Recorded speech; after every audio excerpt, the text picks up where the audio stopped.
आइए प्यारे बच्चों, देखो आज आपको रेखा गणित का एक बेहतरीन कॉन्सेप्ट है।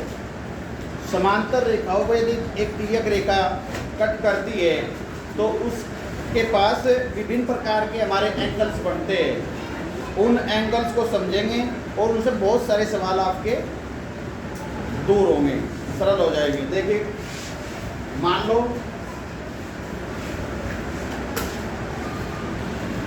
ए बी एक रेखा और इसके समांतर एक रेखा बेटे क्या है,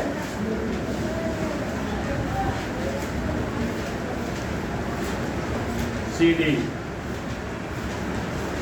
ए बी और सी डी दो समांतर रेखाएं हैं। क्या है? समांतर रेखाएं है, पैरेलल लाइन है। और इनकी एक तिर्यक रेखा इस प्रकार से, तिरछी रेखा जिन्हें कहते हैं हम, वो तिर्यक रेखा है ई एफ, जो इनको जी तथा एच बिंदुओं पर प्रतिच्छेद करती है। जी तथा एच, तो ये बात आप लिखेंगे बेटे। देखो दिखाई दे रहा भाई? नहीं, यहाँ से दिखाई दे रहा क्या? दिखाई दे रहा? ये चित्र दिखाई दे रहा? चलो, यहाँ क्या है आपके? है ए बी समांतर सी डी की तिर्यक रेखा ई एफ है। ए बी जो है, ए बी जो लाइन है, ए बी जो लाइन है बेटे वो सी डी के समांतर है और एक या तिरछी रेखा है। अब इस तिरछी रेखा के द्वारा बहुत सारे कोण बने हुए हैं। इन कोणों में क्या रिलेशन होता है, क्या संबंध होता है, उसे बड़ी गौर से देख लें। ठीक है, देखो एक कोण तो ये बना, आप चाहो तो बी एच ई, या आप अपनी सरलता के लिए एक नाम दे दो। एक कोण ये बना, इसको दो नाम दे दो। एक कोण ये बना, इसको तीन नाम दे दो। एक कोण ये बना, इसको चार नाम दे दो। एक कोण ये बना, पांच नाम दे दो। एक कोण ये बना, छह नाम दे दो। एक कोण ये बना, सात नाम दे दो। और एक कोण ये बना, आठ नाम दे दो। आठ कोण बन गए? बन गए। अब इन कोणों से आपके बहुत सारे डाउट्स क्लियर होंगे। नीचे तक श्याम पट्ट दिखाई दे रहा? इसे थोड़ा सा गौर करके देखो। सबसे पहले तो हम आपको शीर्षाभिमुख कोण ही बताएंगे। अगर कहीं पे भी एक दूसरे से दो लाइन काटती है तो उसके आमने सामने के कोण बराबर होते हैं। पहला पॉइंट तो आप लेंगे शीर्षाभिमुख कोण। कई किताबों में ये लिखा है विपरीत कोण। क्या लिख देते बेटे? विपरीत कोण। इन्हें बोलते हैं vertical opposite angle. Double P बनता है? Yes sir.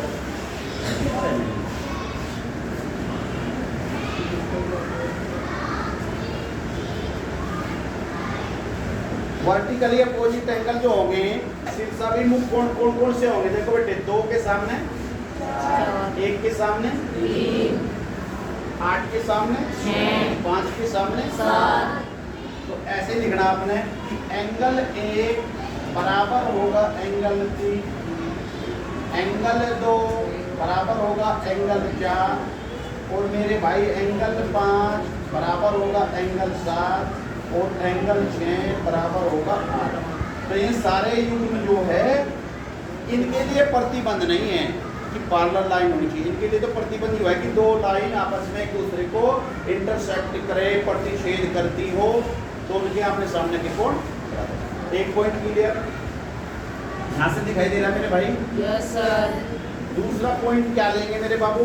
देखो यह लाइन है, इस लाइन के एक और इसी कोण कौन से है? 1, 4, 5, 8, 2, 3, 6, 7। ये इधर है, ये इधर है। yes, अब इसे गौर से समझ लो।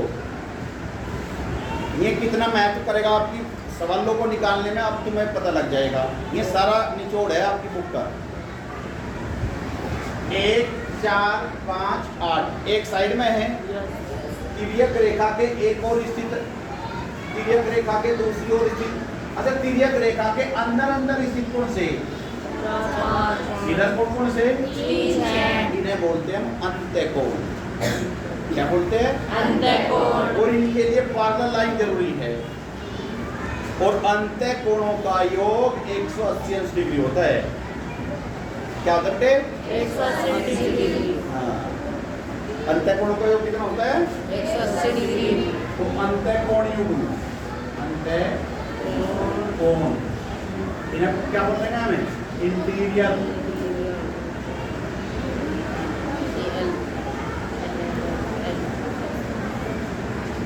एंगल, अंत्यकोण। और ये अंत्यकोणों का, जिन दो अंत्यकोणों का योग 180 अंश है, तो आपने बेफिक्र होकर, अगर मैं 4 और 5 को सिद्ध कर दूं कि 180 अंश है, तो आप कह सकते हैं कि ये दोनों लाइन पैरेलल है। तो मेरे भाई angle 4 plus angle 5 equal to 180 degree. अब ये ऐसे ही अंदर वाले कोण 3 और 6 तिर्यक रेखा के एक और स्थित है, इनका जोड़ क्या होगा, इनका भी जोड़ यही होगा। 180 डिग्री, 180 डिग्री। और इनके लिए A B parallel C D आवश्यक है, कंपल्सरी है यह बात। अगर आपको इनका पता तो आप इसे कह सकते हैं, इसका पता तो इन्हें कह सकते हैं, ठीक है। आर्यभट्ट समझ में बाबू, यस सर। अब संगत कोण देखिए, कोण 1 कोण 5 आपस में बराबर होंगे, इनके लिए भी एक कंडीशन है।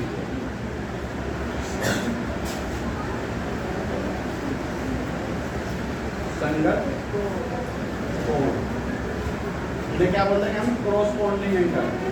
पिछले गेट से, पिछले गेट से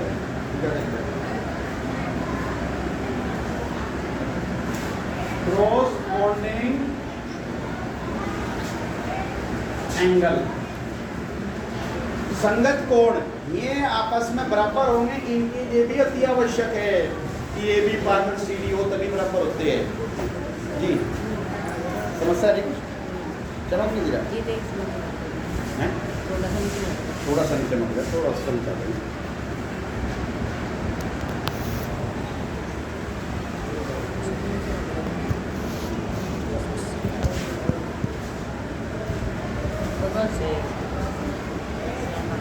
अब संगत कोणों की बात आई बेटे, तो कोण 1 और 5 आपस में बराबर होंगे, कोण 1 और 5, और ऐसे ही कोण 4 और 8, कोण 2 और 6, एक इस लाइन के ऊपर ले वाला, इस लाइन के ऊपर ले वाला बराबर, इस लाइन के नीचे ले वाला, इस लाइन के नीचे ले वाला बराबर, ऐसे ही उधर सभी कोण 3 बराबर कोण, एक युग्म आपका ही होगा, ठीक है। ये संगत कोण भी आपस में बराबर कब होंगे, जब A B parallel C D और तिर्यक रेखा से के द्वारा ही कोण। अब बारी आती है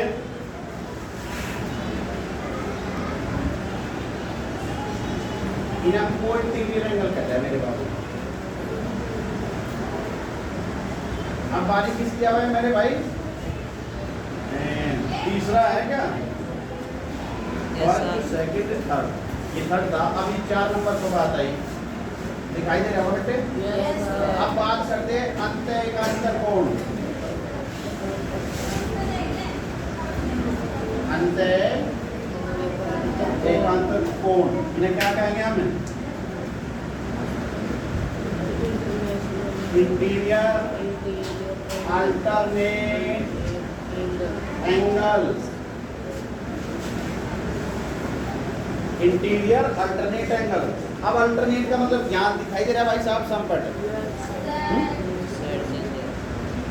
दिखाई नहीं दे रहा, घुमा दे सर, पकड़ ले से। अब ये क्या होगा बच्चे, ध्यान करो, जब यह तिर्यक रेखा है ना मेरे बाबू, ध्यान करो, तिर्यक रेखा के बाहर वाले से बाहर वाला देख उधर लेगा ऊपर ला, इधर लेगा नीचे ला, लेकिन हो बाहर का, ये हो गए बाहरी। और अंदर वाले की बात करें तो देखो 3 है तो ये 5 के बराबर, ये 4 है तो 6 के बराबर। एंगल 3 बराबर एंगल 5 और एंगल 4 बराबर एंगल 6। ये अंतःएकांतर है तिरछे, इस लाइन के अंदर यू पर है, इस लाइन के अंदर यू, ये 4 ये 6, ये आपस में बराबर होते हैं कब? जब ये समांतर अंतःएकांतर कोण भी बराबर तभी होंगे, केवल शीर्ष अभिमुख कोण तो है ऐसे जिनमें पैरेलल लाइन की आवश्यकता नहीं, लेकिन इनमें ये हो गए आपके अंतःएकांतर। अब 5वां हो गया बाह्य एकांतर कोण। बाह्य एकांतर कोण, एक्सटीरियर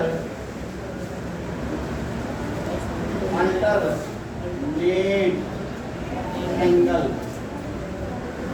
बाहरी एकांतर कोण अभी बताया मुझे 1 और 6, वो सॉरी 1 व 7, 1 व 7, वो उधर बाहर ये इधर बाहर, वो उधर बाहर ये इधर बाहर। तो क्या होगा बेटे?